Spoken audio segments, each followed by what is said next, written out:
qui est bizarre, au moment où Ado lui va vouloir danser là, le baba va tomber, boum. C'est la partie là, moi Dieu m'a dit. C'est bizarre. Donc apprêtez-vous. Bientôt, il y a des gens qui vont danser de joie. Mais juste quelques temps après, ils vont pleurer. Mais ils vont pleurer dans leur gorge. Ils ne pourront pas faire sortir. Pourquoi?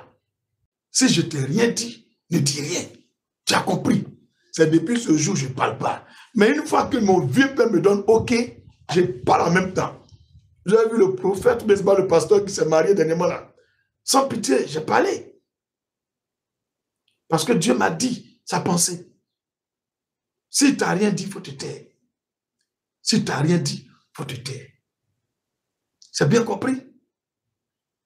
Actuellement, il y a plein d'hommes de Dieu. Ils font les directs, ils font des révélations. Taisez vous, regardez-les. Quand l'élection va finir là, et puis Ado sera encore président là, c'est là que vous allez voir les faux prophètes et les faux pasteurs. Il faut écouter ce que tu as dit. Maintenant, l'autre côté, ce qui est bizarre, au moment où Ado lui va vouloir danser là, le baba va tomber, boum. C'est la partie là, moi Dieu m'a dit. C'est bizarre. Donc apprêtez-vous. Bientôt, il y a des gens qui vont danser de joie. Mais juste quelques temps après, ils vont pleurer. Mais ils vont pleurer dans leur gorge. Ils ne pourront pas faire sortir. Pourquoi? Parce que s'ils doivent dire que le vieux père est mort, ils vont dire, c'est que le prophète là, c'est lui qui est dans la vérité. Alors on l'a mis en prison. Alors quel sera notre sort? Moi je l'ai insulté. Que sera mon sort? Donc ils vont vouloir cacher. Cacher. Vous voyez au Cameroun, non? On prend photo de quelqu'un pour battre campagne. C'est ce qu'ils vont vouloir faire. Mais cependant, il y a des événements où ils doivent parler en direct. Même s'ils vont aller chercher des anciennes vidéos pour coller les paroles, prendre AI, intelligence artificielle, pour mélanger les choses, pour que ça paraisse comme c'est à l'instant T, ça ne marchera pas. Parce que on ne va pas se contenter d'écrire en direct en haut, mais il y a des moments où il doit être à des sommets. Là, les autres présidents seront là. Il doit être assis. Et là, vous verrez qu'il suffira de représenter. Là, les gens vont commencer à se rappeler de cette nuit-là, 16 octobre 2025, qu'un prophète a dit, voilà comment les choses vont se passer. Et ce jour-là, les gens vont commencer à tiquer, se poser des questions. Ils vont commencer à vérifier. Et chacun va commencer à dire, nous voulons voir notre nouveau président. Nous voulons voir notre président. Alléluia. Et en ce moment précis, et en ce moment précis, la nouvelle va tomber. Et ce jour-là, Jésus-Christ sera encore glorifié en Côte d'Ivoire et dans le monde entier. Jésus-Christ sera encore glorifié parce que Jésus-Christ veut qu'on sache que un marabout n'est pas Dieu. Que toutes les autres personnes, vous les voyez, se prosterner quelque part pour prier là. C'est de l'idolâtrie. C'est des gens qui sont des attardés mentaux. Ils sont égarés, perdus. Et il va mettre en lumière sa puissance. Peu importe le nombre de mois, le nombre de temps que ça prend, ce jour arrivera. Et la Côte d'Ivoire sera dans l'effervescence de savoir qu'on a méprisé Jésus et son prophète. Mais voilà aujourd'hui, l'honneur revient à Jésus-Christ et son prophète sera révélé partout sur la terre. Je répète et je le redis, c'est ainsi les choses vont finir. Et après cet événement malheureux pour certains et heureux pour d'autres, la Côte d'Ivoire va transiter dans une époque de mauvaise gestion. Parce que celui qui va le succéder ne maîtrisera pas l'économie. Et il va faire faillite. Il va faire écrouler le pays. Et les choses vont devenir hyper chères. La cherté de la vie va connaître son apogée. Est-ce que tu me comprends? Mais Dieu, dans sa grâce, a suscité la lumière.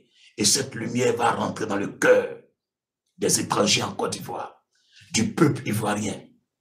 Et la gloire de Dieu va envahir le pays, qu'il soit musulman, qu'il soit chrétien. Et c'est là que Dieu me montre une vision. Je voyais au carrefour de la vie. Et cette vision, il me l'a montré plusieurs fois, sous autre forme. Mais la première fois qu'il m'a montré, c'était en 2006. Je vous dis aujourd'hui, clair, clair, en 2006. Et Dieu m'a appelé, il a commencé son œuvre en 2004. Depuis Dieu m'a appelé là, il ne me montre pas les petites choses. Je ne sais pas pourquoi. Quand il me montre les choses, c'est sur des stars, des vedettes, des grands, des présidents, des rois, des nations. J'écris tout, je garde là. Il y a des livres que j'écris. Il y a des choses que j'écris. Et tous les jours, j'appelle une, deux personnes, je leur fais savoir ce que Dieu m'a dit. Est-ce que depuis que vous me voyez prêcher, vous avez vu auprès de moi, bien dans ma famille, quelqu'un venait dire ce qu'il dit est faux? Il y a toujours un ou deux témoins. Je ne suis pas bête. Hein? Et puis j'écris la date et je mets leur nom. Que celui-là, je lui ai dit, mais je lui ai dit de ne pas répéter à quelqu'un. Si ce n'est pas moi-même, le jour que Dieu me donne l'ordre de le dire aux nations, si je ne l'ai pas dit, tais-toi, observe et regarde. Je ne suis pas un fou. Hein? Je ne suis pas un idiot. C'est moi-même qui ai choisi la part de l'humilité et du silence total, de l'écrasement. Parce que je veux aller loin avec Dieu. Je ne suis pas bête. Je ne suis pas bête. C'est moi. On m'a donné une voiture. En 2013, avec clé de voiture, plus une maison, juste derrière Cap Nord. Et puis j'ai refusé. Si vous ne savez pas cela, je vous dis aujourd'hui. On m'a donné une voiture, plus une maison, et le Seigneur me dit, l'heure n'est pas encore arrivée. Couche-toi au temple ici. Il dit, hein? Il dit, couche-toi. D'accord. Deuxième fois, au niveau des génies 2000, Faya, on m'a donné moitié d'une villa pour faire église. Le Seigneur me dit, sors.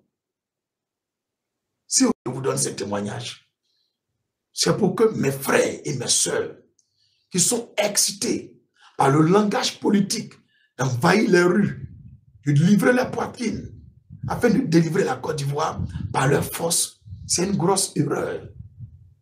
C'est une erreur et une arnaque.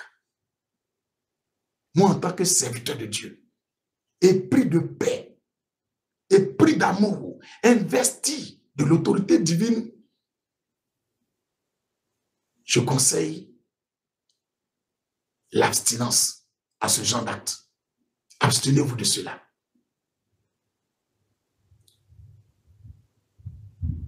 Dissociez-vous de cela.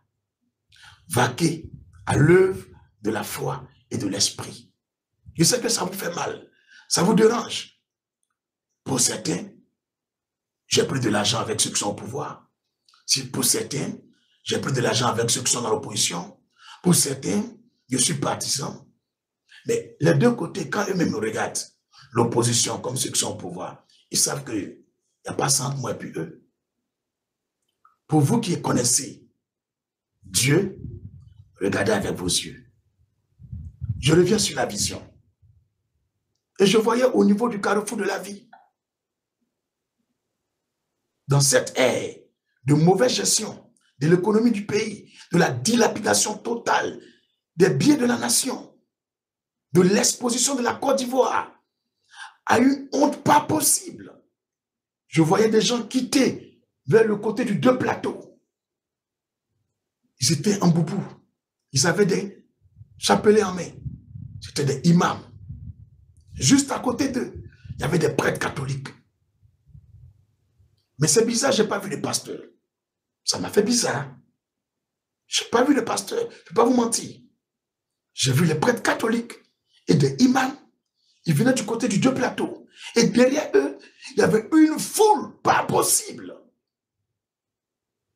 Maintenant, le côté qui quitte à Djamé pour venir vers le carrefour de la vie, pour aller vers l'école de police, ce côté-là, je voyais des femmes. Elles avaient des vases de nuit, ce qu'on appelle communément en Côte d'Ivoire des klabas. Et des petits morceaux de bois, elles tapaient, bing, bing, bing, et elles criaient, FSCI, Bognan, FSCI, Bognan, FSCI, Bognan. Ça répétait tellement que j'ai retenu ces paroles. Que la gloire revienne à Jésus-Christ. Le côté de ces gens, le côté qui quitte la télévision nationale pour venir au carrefour de la vie, je voyais des chars. Je voyais l'armée, des corps habillés. Ils tiraient sur ces femmes. Ils tiraient sur les pasteurs, et comme on appelle, sur les prêtres et les imams. Et parmi les imams, il y a un marabout qui a dit, les enfants, c'est bon, calmez-vous. Les enfants, c'est bon, calmez-vous. Les enfants, c'est bon, calmez-vous. Que les médicaments même que vous portez là, c'est ce qu'on a fait pour vous donner. Si aujourd'hui nous-mêmes on sort dans la rue, c'est pour vous dire que c'est bon, déposez les armes. Déposez les armes. Et ils sont descendus des chars. D'autres se sont couchés. Et ça criait, ouh, les mains nues. Voilà comment la Côte d'Ivoire a été libérée d'une autre façon. Mais pas maintenant. Je vous donne ce éclaircissement pour que ceux qui doivent être sauvés soient sauvés. Ceux qui doivent trépasser, trépassent selon le plan de Dieu. Je ne peux pas vous mentir.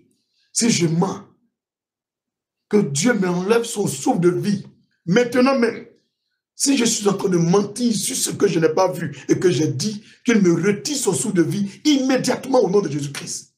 Que le fasse maintenant. Seigneur, fais-le. Si je suis en train de mentir à ton peuple. Au nom de Jésus-Christ. Et c'est après cela. D'autres événements vont arriver. Mais là, il me touche la tête, me dit, mets le reste en point de suspension. Ce n'est pas tout on dit. Arrête-toi pour la suite. On acclame le Seigneur.